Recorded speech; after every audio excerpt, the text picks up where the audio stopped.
Thank you. Last over.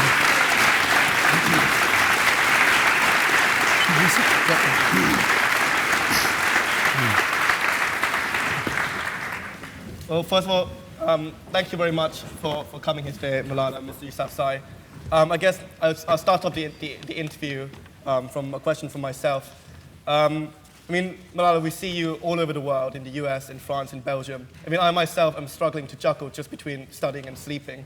I mean, how do you juggle your work you do with that, with your school life? I mean, does it compromise that at all? I agree with you, because it is very hard to keep it in balance, because when I'm talking about education, it's about those children who are deprived of education, and these children are in India, these children are in Pakistan, and some of these children are suffering from child labor, from child trafficking, and some of them are suffering and they cannot go to school because of terrorism and also because of the cultural norms and traditions. So when I think of those children, and when I have the feeling in my heart that these children need us, these children want us to raise our voice for them. So then I think, okay, it's fine if I don't sleep on time, or it's fine if I don't watch that TV channel, or if I miss watching cricket on TV. So then I think that yes, I'm doing it for a good purpose and for a good reason. Okay. Yeah, and Malala, I wanted to ask you about your experience of moving to the UK. Obviously, you moved in such extraordinary circumstances. How do you compare your life in the UK and your life in the Swat Valley, and what have your experiences been of living somewhere so different? It's really hard to forget the beauty of Swat, because Swat was a paradise on earth, and I can never forget those tall mountains and those lush green hills and trees. And I miss mountains because I can't see a mountain here at all. I can't even see hills. Whenever I see a hill, I say it's a small hill. So yes, I'm missing the beauty, those rivers, and the love of people, and I miss everything there, especially my school and my friends. But when I came here, I saw something new here as well. It's true that this society is different from our society, and many things have been changed in my life, but I meet new people and I see new things, and it is a good experience that you learn about different societies. And also, I'm really happy to be in Oxford, and it's a great honor for me that I'm speaking here, and I'm here with such honorable and great people, and because everyone wishes to come here and be in Oxford, and it is my wish too. Okay, let me bring in Mr. Yousafzai also into the discussion.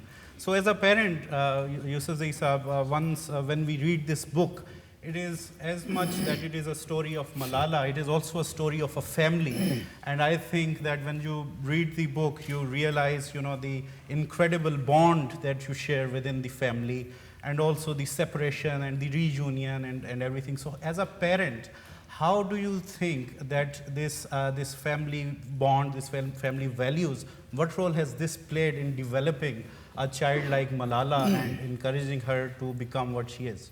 Thank you very much. Thank you all.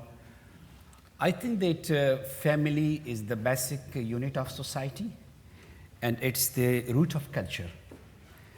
And this family, small family, my wife is there and my two sons are also there. We are a small family of 5 people. And this family, it was a small family with very little resources. We lived in a small house that was not my own. But living in that small, rented, poor house, we had very rich values. We were poor in economy, but rich in values. How? For example, this was the value of our family, that there was a great love within the members of the family. I love my wife, she loves me, I love my sons, they love me. And that was why, Should we ask them? that was the reason, that we were, inside the house, we were very strong. And had we been busy and quarreling with each other, Malala won't have been so strong. So a strong family can bring up strong children, strong individuals. Number one. Number two, we had equality in our family. I do remember, it is in the book, that when my cousin, he brought me the family tree, and he told me that this is our family tree, and I saw the family tree, and there were the names of the grandfathers, great-grandfathers, grandsons, great-grandsons, and I had, at that time, I had only one child, and she was my daughter. And I looked at the tree, and then I thought that there is no one after me. I just took a pen and draw a line and wrote Malala Yousafzai. And he was astonished and surprised because he was a Pashtun like me, because it was not in culture. He was a kind of satirical laughter was there on his face. But I wrote her name. So that house, that family believed in equality. Then we believed in harmony. We had very good, we were very good in our relation with the Christian community. And Christian people come to our home on Eids. And we used to go to their home during the Christmas days. And when the church was in the, as the church was near the army garrison, and it was, it was occupied by the army, and when I tried to make it free from them, they were very thankful. And they told me that we are very thankful that our church is now free and we can go there. I told, you should not be thankful. I should be sorry that it remained without you people for 1.5 years. So those values we had in our family, and that made a difference. I guess kind of following on from that, Malala, I mean, how important is your family as a source of not just support, but also inspiration? So the first thing is that, as my father talked already, there was equality in our family, and my father always treated me equally. And the great thing is that he sent me to school. He gave me the right of education, which no one had. And most of the girls are deprived of education because their parents don't send them to school. So I was lucky, and I'm still very thankful to my parents that they took care of me, and that they brought me up, and they gave me the opportunity to learn. And also my father made me independent, and he gave me the right to make a decision and to take a decision. And that's why today I can disagree with him. I can agree with him if I wish. And and the other thing is that he also told me that you can argue with me as well, and I learned a lot from him. And I also learned that you can also say what is right. It does not mean that your father has said it, it should be right all the time. And he also gave me the opportunity to make a difference between right and wrong, and to share my feelings. So Malala, we hear so much, of course, about your father, and it's in the book as well and everything. Yes. Would you also like to explain what role does your mother obviously played in your life? And obviously mothers are critical in the development of the child. So how, we hear so much little about your mother. Well, I'm really sorry about that, because everyone should know about my brave mother and talented mother. Even though she has not studied in a school, or she hasn't get proper education, but still she has wisdom, and she's a very good mother, because when I was a child, she has been taking care of me, and she brought up 3 children. That's a very good job. And I think my father always outside house, running a school and just talking to people, but outside home, but he didn't know who is controlling the house, who is cooking, who is feeding his children, who is buying clothes for his children, who is buying clothes for him as well. So it was my mother. It was my mother. She was cooking, she was doing shopping, she was also controlling the family, and because she knew how to govern that house. And so that's why my mother is great, and she always loves us, and she's great. And Malala, I guess a lot of the times in the Western media, when people think about the Pashtun regions especially, people think they're quite, people associate them with militancy, with corruption, sometimes with overt kind of terrorism. And people also think that it's a very patriarchal and very male-dominated society. And I think we were all really amazed. For example, when you speak about your mother and you speak about the strength that women actually have in that society, what would you want to say to the Western media about this difference in perception of how things actually are and how they're described? The first thing is that usually when people talk about Islam or Pashtuns, then people just directly think about the word terrorism. They might be terrorists. So the fact is that it is true that those terrorists might be Muslims, but it is not true that all Muslims are terrorists. And it does not mean that all Pashtuns are terrorists. I am a Pashtun, I am a Pakistani, and I am a Muslim, and I can say it proudly. Because in Pashtun culture, we are famous for hospitality. We love each other, we love everyone, and we take care of each other. We have strong societies, we have strong family bonds. Because here we see that there are so many divorce cases, families get apart from each other, but in our society there are big families in one house, like grandfather, grandmother, then their sons, and then their sons, and then their sons, and the whole family lives together, and we have very strong bonds. And also, we also see that our women are really brave. Pashtun women are very brave, because my mother is an example. And we also talk about love, about harmony, but there are few people who have misused the name of Islam and Pashtunwali. Yeah, so I will add to it. We had a famous couplet in Pashto, which I will refer to, and it tells that Yar me Hindu the Musalmanim, the Yar the Para dar Masal Jaru Kauma. It means that my friend is a Hindu and I am a Muslim, and to honor my Hindu friend, I sweep in the temple, I sweep in the mandir. So such kind of harmony is found in Pakistan, and such kind of harmony is found in Pashtun society. These are the policies of the states, these are the policies of the international powers, the regional powers. They have polluted the values and the positive values of hospitality. For example, when we were, I will come to it, I should be very short. The positive values are being misused by the global powers and by the regional powers. For example, we are very hospitable, but that doesn't mean that all Uzbek and Tajik and Chechen and Bosnian, they should come and they should hide in our country, and they should wage a militancy against our country or any other country. We are brave, but that doesn't mean that we should be the fuel of war in that region or anywhere else in the world. So our positive values have been misused and exploited by some West interests. sure. So Malala, obviously what we hear from yourself and from Mr. Yousafzai as well, it completes a very different picture to this stereotypical image of a Pakistani or Pashtun or a Muslim for that matter.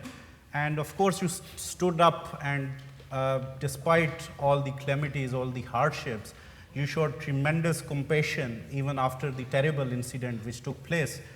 My question to you is, what inspired you what introduced you? What were the factors which shaped your thinking and that, everything that you believed in? How did it happen? Because you've lived all your life in Pakistan, you are very young, you have actually lived all your life in a small town in Pakistan. And so where did you learn all this from? Well, I'm 16, I'm getting old.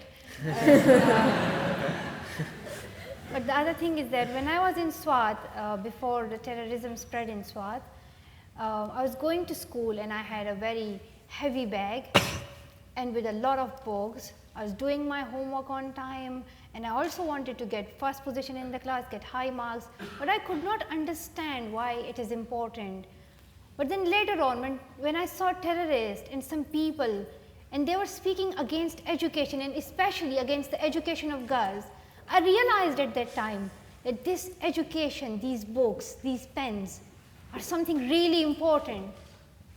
And these terrorists are afraid of education, and especially they are afraid of the power of women. They don't want women to be empowered, and they don't want educated women. And that's why I realized that this book is very important, this is precious. And you should learn, you should study, and you should go to school. And after that, when I realized, and when the girls of Swat realized it, we started speaking for our rights.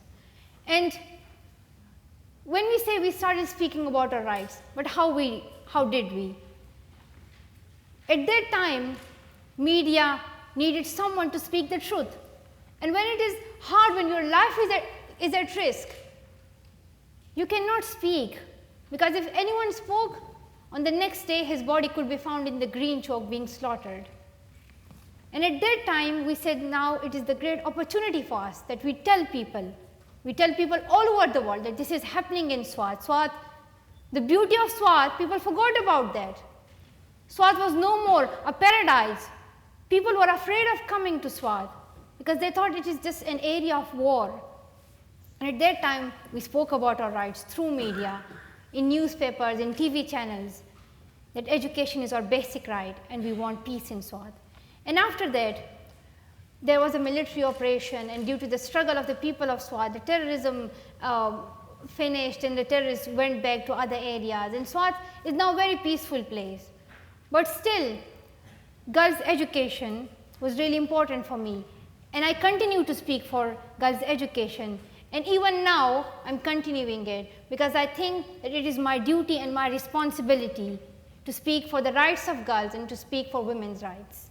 And you say, so you're 16 and you're getting old. That, I think that makes everyone in this room who's definitely older than you feel a lot worse about ourselves. But yeah, I mean, I'm growing grey hair slowly. But what's next for you? I mean, you're 16, you've done so much. What is next? So I was going back to Swat, and at that time I got some awards, and I was in Pakistan at that time. And there's a way called Malakhand, and there you can find oranges, and they are really tasty. So we went out of the car and to buy some oranges, and there I saw a girl. And that girl was also selling oranges. And she was very small, a little girl, and it was at her age to be at school. But I saw a nail in her hand. It was not a pen, just a nail. And she had a page of some advertisement, and she was just trying to write something. And when I saw her, and when I saw her love of education, that how much she loves to write and to read, and I asked her, like, do you go to school? She said no. And at that time I felt like, this girl must go to school. This is not an age to sell oranges. This is the age and this is the stage that she should know where these oranges come from, to know about biology, about physics, about chemistry, to know about humanity and about her rights. And at that time I felt that now I should continue my struggle and I should work for the education of girls. So now I think that I should still remember that girl and work for her education. And that is why we have set up Malala Fund and we are working through that. But my other dream is to become a politician. And I know when I become a politician, half of you would not support me. No, I'm sure. And you become the member of one party, then the rest are against you. But the thing is that I want to be a politician and I want to do politics because politics is the best way to help the whole country. I wanted to become a doctor before, when I was in Swat, and then I thought that a doctor can only treat patients and he can only work in a society that's very limited. I want to help my whole country. I want to work for women's empowerment. I want to work for education. I want to provide basic facilities to the people of Pakistan because there's poverty in our country as well. People are deprived of their basic rights. They don't have the basic facilities. There's load shedding. You might not know about load shedding, but after 1 hour, there's no electricity, and then in the whole 24 hours, you get electricity for 8 hours or for 9 hours, and people are deprived there are no basic facilities like clean water. So that's why when I think about all these issues, I think like, yes, I must be a politician and I must help the people of Swat and the people of Pakistan, especially the whole country, to give them the basic facilities and to give women their basic and equal rights. I guess as you just mentioned, you're only 16, and as Maria mentioned, you've already achieved a lot, and people are expecting great things from you, understandably. How do you cope with kind of that level of pressure and expectations? Yeah, I can understand, and yes, people should have great expectations from me because